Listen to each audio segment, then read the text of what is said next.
തിതിക്ഷ ദുഃഖ സമ്മരുഷ എന്ന് ഉദ്ധവനോട് ഭഗവാൻ പറയും. തിതിക്ഷ എന്ന് പറഞ്ഞാൽ ദുഃഖങ്ങൾ വരുമ്പോൾ അതിനെ അപ്പം തന്നെ ഇല്ലാതെയാക്കാനുള്ള ശക്തി ആണ് തിതിക്ഷ. ഇവിടെ ഒരു കാര്യം കൂടി ശ്രദ്ധിക്കേണ്ടത്,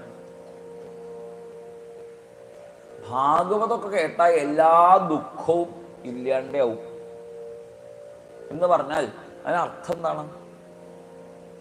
സത്കഥകൾ കേട്ടാൽ സത്സംഗം ചെയ്താൽ ദുഃഖങ്ങൾ ഉണ്ടാവില്ല എന്നല്ല.